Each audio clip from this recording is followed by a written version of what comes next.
Let's take a look at something that's a little bit different for me, but nonetheless very nostalgic.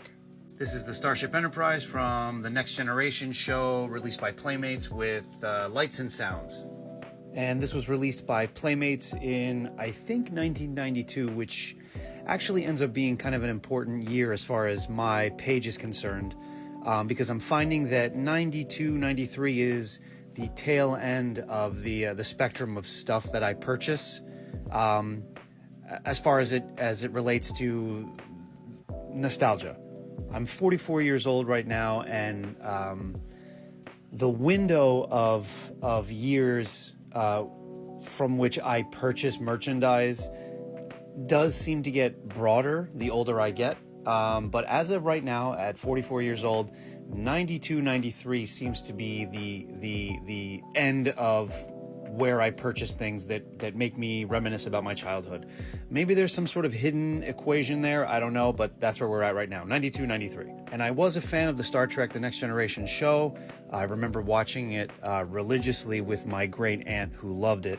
And this was something she got for me, and I played with it endlessly.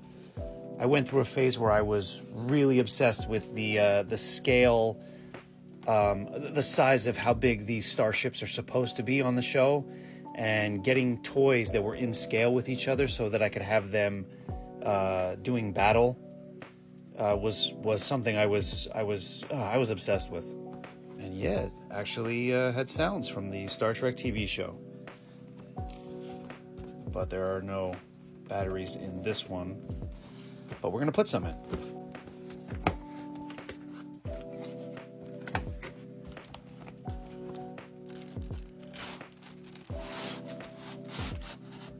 Oh. Okay, we got some stickers, so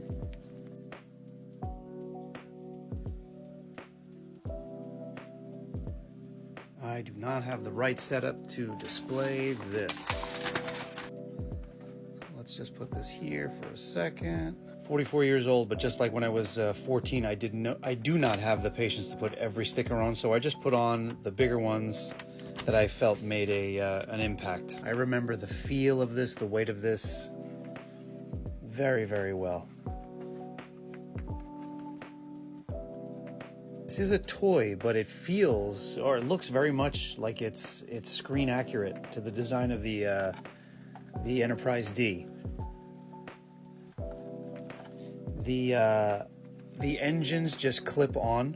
Everything else is one big solid piece. That is the bridge.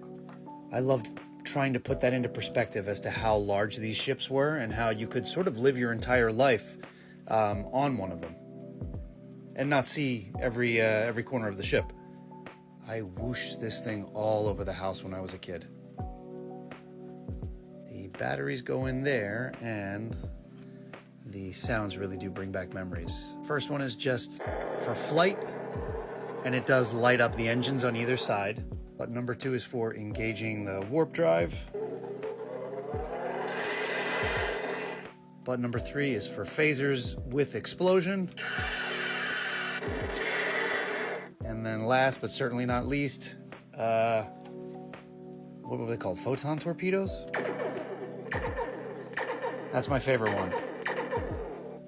I am really happy to have this in my possession again.